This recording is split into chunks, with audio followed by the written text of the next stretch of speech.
एक सुंदर गांव में एक बुद्धिमान नारी रहती थी। उसका नाम था लीला।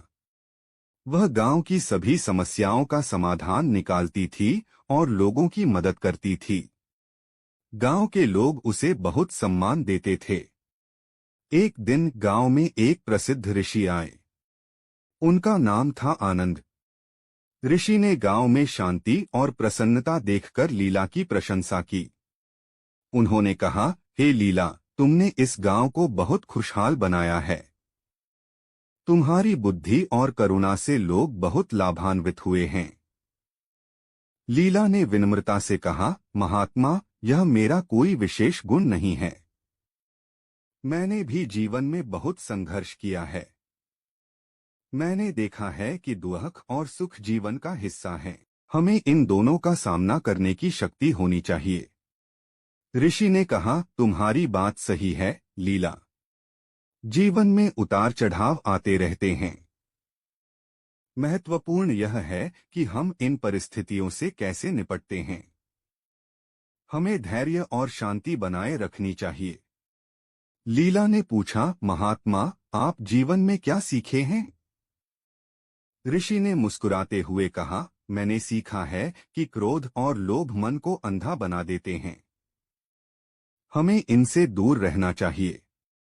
हमें दूसरों की मदद करनी चाहिए और हमेशा सत्य का मार्ग अपनाना चाहिए। लीला ने कहा, महात्मा, आपकी बातें बहुत सार्थक हैं। मैं इन बातों को हमेशा याद रखूंगी। ऋषि ने कहा, लीला, याद रखो, ज्ञान केवल किताबों में नहीं मिलता है। यह जीवन के अनुभवों से भी सीखा जा सकता है। हर व्यक्ति के पास कुछ न कुछ। विक्रम एक प्रतिभाशाली युवक था। पढ़ाई में अव्वल, खेलों में दक्ष और कला में रुचि रखने वाला। लेकिन जीवन ने उसके साथ एक ऐसा खेल खेला कि वह धीरे धीरे खुद को ही भूलने लगा। सब कुछ एक दिन में ही बदल गया। एक सड़क दुर्घटना ने उसके माता पिता को छीन लिया। अकेलापन उसे घेरने लगा। घर जो कभी खुशियों का घर था, अब एक खालीपन सा लगने लगा। दोस्तों के साथ खेलने का मन नहीं करता था। पढ़ाई में मन नहीं लगता था। दुनिया से कटने लगा। दिन भर अपने कमरे में बंद रहता। खिड़की से बाहर झांकता, लेकिन दुनिया धुंधली सी दिखती। लोग आते जाते, हंसते खेलते, लेकिन उसके लिए सब कुछ बेजान सा लगता। खाने पीने में भी रुचि नहीं रही। शरीर दुर्बल होता जा रहा था। एक दिन उसके पड़ोसी ने उसे देखा। उनकी चिंता बढ़ गई। उन्होंने समझाया, विक्रम, इस तरह से जीवन व्यर्थ नहीं जाएगा। तुम्हारे माता पिता भी यही चाहते होंगे कि तुम खुश रहो। विक्रम ने सिर झुका लिया। उसे पता था कि वह गलत कर रहा है, लेकिन खुद को संभाल नहीं पा रहा था। पड़ोसी ने उसे एक पुस्तकालय में ले गए। वहां किताबों की दुनिया ने उसे एक नया रास्ता दिखाया। उसने साहित्य पढ़ना शुरू किया। कवियों की रचनाओं ने उसके मन को छुआ। लेखकों के विचारों ने उसे सोचने पर मजबूर किया।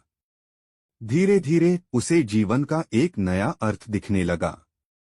उसने महसूस किया कि वह अकेला नहीं है। दुनिया में भी ऐसे लोग हैं जिन्होंने दुख झेले हैं, लेकिन उन्होंने जीवन से हार नहीं मानी। उन्होंने अपने दुखों को अपनी ताकत बनाया। उसने खुद को साहित्य की दुनिया में खो दिया। लिखना शुरू किया। अपने दुखों को शब्दों में ढालने लगा। धीरे धीरे उसके अंदर एक नई ऊर्जा का संचार हुआ। उसने सोचा, मेरे माता पिता चाहते होंगे कि मैं कुछ करूं। मैं अपने जीवन को सार्थक बनाऊं। उसने एक साहित्यिक संस्था बनाई। युवाओं को लेखन के लिए प्रोत्साहित किया। उनकी प्रतिभा को निखारा। धीरे धीरे वह फिर से उसी विक्रम बन गया जो कभी हुआ करता था। खुश, संतुष्ट और जीवन से जुड़ा हुआ। उसने महसूस किया कि दुख ने उसे तोड़ा नहीं, बल्कि मजबूत बनाया। एक युवक सबको धोखा देने लगा, पत्नी समझाती है। एक कहानी जो हर किसी